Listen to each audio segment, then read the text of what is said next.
आइए हम सभी लोग आज गास परमीय के अनुप्रयोग के बारे में अध्ययन करते हैं। गास परमीय का अनुप्रयोग निम्नोक्त प्रकार से है, जिसमें हम पहले प्रकार पर बात करते हैं। अनंत लंबाई के एक समान आवेशित सीधे तार के कारण वैद्युत क्षेत्र की तीव्रता, intensity of electric field due to a charge wire of infinite length. तो हम विचार करते हैं अनंत लंबाई वाले एक तार, अनंत लंबाई वाले एक तार पर हम विचार करते हैं जिसकी लंबाई कितनी है, अनंत है। अत लंबाई है जिसकी लंबाई बहुत ही अधिक है। तो विचार करते हैं, माना अत लंबाई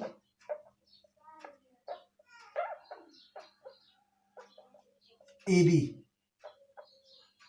ये एक चित्र हमने बनाया है, जैसे अभी डिजाइन किया है। तो इसको अगर ध्यान से देखें तो आपके समझ में आ रहा होगा, ये आपका एक क्या है, अत लंबाई एक तार हमारे हाथ में है जिसका अंतिम और प्रारंभिक सिरे का क्या नाम दिया गया है, AB। ठीक, AB नाम दिया गया है। तार पर आवेश, तार पर आवेश की अगर बात किया जाए तो आवेश इस पर जो दिया गया है प्लस क्यू दिया गया है। कितना आवेश दिया गया है इस पर, प्लस क्यू आवेश दिया गया है। और जबकि आपको पता है तार है तो तार में लंबाई होगा, तो तार पर आवेश घनत्व क्या होगा, आवेश घनत्व क्या होना चाहिए, लैम्डा। क्योंकि आपको पता है, देखिए आवेश घनत्व को हम किससे निरूपित करते हैं, लैम्डा से। अभी इसका चित्रांकन हम करेंगे तो जब बात ज़्यादा समझ में आएगी। अच्छा, तो देखिए ब्लैक बोर्ड तल, अगर इस व्हाइट बोर्ड तल में हम बात करें तो एक सबसे पहले हम विचार करते हैं, एक आपका तार है। तार कैसे होता है, लंबवृत्तीय बेलन के आकार का होता है, जैसा कि हम दिखा रहे हैं। एक तार हमने पकड़ रखा है, अगर ध्यान से देखें ये तार, ठीक। और इस पर कितना आवेश है, ये धन आवेशित, धन आवेश से आच्छादित है, धन आवेश से आच्छादित है। इस तार का नाम क्या है, AB। इसकी लंबाई कैसी है, अच लंबाई, मतलब इनफाइनाइट लेंथ का है। तो इसके अक्ष से, अक्ष की अगर बात किया जाए तो ऐसे अगर मिलान कर दिया जाए, A और B रेखा का अगर मिलान कर दिया जाए तो एक आपका अक्ष बन जाएगा। तो अक्ष से R दूरी पर, कितनी दूरी पर, R दूरी पर हमें किसकी गणना करना है, इलेक्ट्रिक फील्ड की क्या करनी है, गणना करनी है। पॉइंट P पर हमें किसकी गणना करनी है, पॉइंट P पर हमें किसका गणना करना है, एक इलेक्ट्रिक फील्ड की क्या करना है, गणना करना है। तो हम क्या करते हैं, एक गॉसियन पृष्ठ की कल्पना करते हैं। क्या करते हैं, एक गॉसियन पृष्ठ की कल्पना करते हैं। जैसे इस तार में अगर देखा जाए तो तार के चारों ओर लंबवृत्तीय बेलन बना हुआ है। ठीक इसी प्रकार हम क्या करते हैं, यल लंबाई के एक गॉसियन पृष्ठ, यल लंबाई की एक लंबवृत्तीय बेलन की हम क्या करते हैं, कल्पना करते हैं। चित्र में अगर ध्यान से देखें तो आपको बात समझ में आएगी। ये देखें हमने क्या किया, R त्रिज्या वाले एक लंबवृत्तीय बेलन की हमने क्या किया, कल्पना कर लिया। ठीक, चूंकि गौस, आपको पता होना चाहिए गास का परिमेय तभी लागू होगा जब हम बंद पृष्ठ की कहीं कल्पना करते हैं। और आपको पता होना चाहिए ये भी, बंद पृष्ठ से निकलने वाले फ्लक्स व उसके अंदर रखे, अर्थात तार रखे हैं तो तार पर आवेश की मात्रा कितनी है, Q है, में संबंध ही क्या बताता है, आपका गास का परिमेय। तो यहाँ से देखिए हम R त्रिज्या वाले एक लंबवृत्तीय बेलन की क्या किया, हमने कल्पना किया। और इस लंबवृत्तीय बेलन ऐसे कुछ रहेगा। इस लंबवृत्तीय बेलन की अगर लंबाई की बात करें तो लंबाई कितना हो जाएगा आपका, यल लंबाई हो जाएगा। कितनी हो जाएगी, यल लंबाई। इसके चारों ओर अगर हम विचार करते हैं तो एक R त्रिज्या वाले एक लंबवृत्तीय बेलन की क्या करते हैं, कल्पना करते हैं। तो पॉइंट P पर हमें क्या करना है, वैद्युत क्षेत्र की तीव्रता का क्या करना है, गणना करना है। आपको पता है धनावेश से ये आच्छादित है, इसका मतलब वैद्युत बल रेखाएं क्या होंगी, चारों ओर, इसके इस तार के चारों ओर क्या होंगी, बाहर की ओर निकलेंगी। इसका मतलब इस बिंदु से इसका अगर हम मिलान करें तो इस पर वैद्युत बल रेखा की दिशा ये हो जाएगी, सही है। और वैद्युत बल रेखा की जो दिशा होती है वही आपका वैद्युत क्षेत्र की दिशा होती है।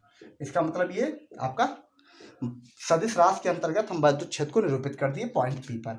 और P सेंस इसलिए ले जाता है क्योंकि यहाँ पर वैद्युत क्षेत्र की कल्पना कर रहे हैं, तो P बिंदु पर हमेशा चार्ज कैसे लेंगे, हम धन आवेश लेंगे। अब ये बताइए, यहाँ का जो तल है, इसके तल के लंबवत एक हम क्षेत्रफलीय वेक्टर, जिसको किससे निरूपित करेंगे, DA की कल्पना करते हैं।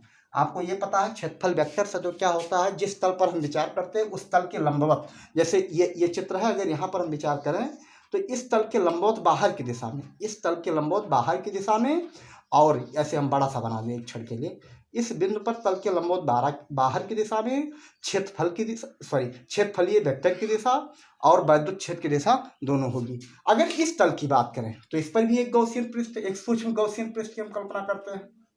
ऐसे कुछ तल होगा क्योंकि बंधा हुआ पृष्ठ है, और बंधा हुआ मतलब बंद लंबवृत्तीय बेलन का आकार होगा। ठीक उसी प्रकार इधर भी होगा। इसका मतलब ए बी सी पर हम क्या करते हैं, अगर इस बिंदु पर बात करें, इस बिंदु पर, तो आपका क्षेत्रफलीय वेक्टर का डायरेक्शन क्या होगा, ऊपर की दिशा में होगा क्योंकि तल के लंबवत होनी चाहिए। ठीक, और आपका यहाँ पर धन आवेश है तो धन आवेश वैद्युत बल रेखा इस दिशा में जाएगा, इसका मतलब वैद्युत क्षेत्र की दिशा ये होगी। सिमिलर इसी पॉइंट पर इधर बात करें तो ये वैद्युत क्षेत्र की दिशा ये होगा और इस पर क्षेत्रफलीय वेक्टर की दिशा ये होगा। अच्छा, ये बात तो आपके समझ में आ गई। अब हम विचार करते हैं तथ्य पर विचार करते हैं, क्योंकि हमको जाना है वैद्युत क्षेत्र, इलेक्ट्रिक फील्ड की गणना करने के लिए। तो हम मान लेते हैं तार पर आवेश घनत्व क्या है, लैम्डा। इस तार पर आवेश घनत्व क्या है, लैम्डा, और इस पर इसकी लंबाई अनंत लंबाई है जिसका नाम दिया गया ए बी। तो एक हम क्या करते हैं, यल लंबाई वाले एक सीडी आर त्रिज्या वाले लंबवृत्तीय बेलन की क्या करते हैं, कल्पना करते हैं। तो तार के चारों ओर कितनी लंबाई का, यल लंबाई व आर त्रिज्या वाले लंबवृत्तीय बेलन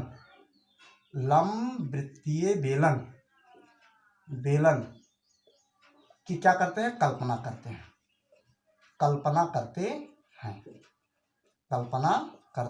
हैं।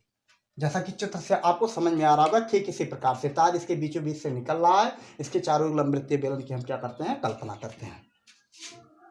एक लंबवृत्तीय बेलन बन गया, इसके पृष्ठों से होकर गुजरने वाले फ्लक्स की वैल्यू क्या होगा, 10। इस प्रकार पूरा आपका फाई ई इक्वल होता है। अगर फाई ई की बात करें तो इस पर निकलने वाले फ्लक्स की वैल्यू फाई ए प्लस इस पर निकलने वाले फ्लक्स की वैल्यू फाई बी प्लस इस पॉइंट्स पर निकलने वाले फ्लक्स की value phi C.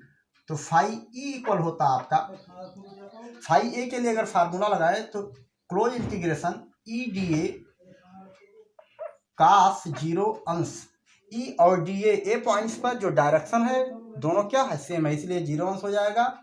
Close integration E D A cos 90 अंश, अगर इस पॉइंट्स की बात करें बी पॉइंट्स पर तो डी ए और ई में जो कोण बन रहा है आपका 90 अंश बन रहा है। ऐसे अगर बात करें यहाँ पर close integration E D A cos 90 अंश, ऐसे सी पॉइंट्स पर। इस प्रकार से फाई ई के लिए आपका फार्मूला बन जाएगा, फाई ई बराबर हो जाएगा क्लोज इंटीग्रेशन ई डी ए, क्योंकि कास 90 अंश का मान आपका 0 हो जाएगा, यहाँ पर कास 90 अंश का 0 हो जाएगा। इसका मतलब यही आपका फार्मूला अब आगे बढ़ेगा।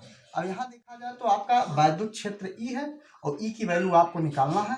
तो सबसे पहले हम क्या करते हैं, फाई ई इक्वल होता है, फाई ई इक्वल अगर यहाँ से हम निकालना चाहें तो क्लोज इंटीग्रेशन डी ए अगर निकालोगे तो आपको पता होना चाहिए, ऐसे ऐसे अगर इस पृष्ठ की बात करें, ऐसे ऐसे छोटे छोटे पृष्ठ की, इसका मतलब इसका लंबवृत्तीय क्या बन जाएगा, इसका जो बन जाएगा वक्र पृष्ठ बन जाएगा, क्योंकि यहाँ का कोई फ्लक्स निकलेगा नहीं। फ्लक्स जो निकलेंगे इसके चारों ओर निकलेंगे, इसके चारों ओर। इसका मतलब आपको ये भी पता होना चाहिए, क्लोज इंटीग्रेशन डी ए बराबर होता है आपका लंबवृत्तीय बेलन का वक्र पृष्ठ का फार्मूला क्या होता है विशाल सिंह, 2 पाई आर यल। परिधि में लंबाई से क्या करिए, गुणा कर दीजिए तो चारों ओर का पृष्ठीय क्षेत्रफल निकल जाएगा। और आपको ये भी पता है फाई ई बराबर होता है गॉस के प्रमेय से Q अपान एप्सिलॉन 0, ये भी आपको पता है। तो क्या करते हैं, इसको रखने पर रख देते हैं। तो फाई ई की जगह पर क्या रखेंगे, Q अपान एप्सिलॉन 0 इक्वल हो जाएगा E into close integration D A की वैल्यू क्या है आपका 2 पाई आर यल। तो ई इक्वल क्या हो जाएगा, यही निकालना है, वैद्युत क्षेत्र हमको निकालना है पी पॉइंट पर वैद्युत क्षेत्र अगर निकालें तो ई इक्वल हो जाएगा आपका Q upon epsilon 0 2 pi R यल। इसको और सिंपलीफाई करें, क्योंकि 4 पाई एप्सिलॉन 0 1/4 पाई एप्सिलॉन 0 की वैल्यू आपको ज्ञात होती है, तो 2 से ऊपर हम क्या करते हैं, गुणा कर देते हैं। Two q upon 4 pi epsilon 0 r into L.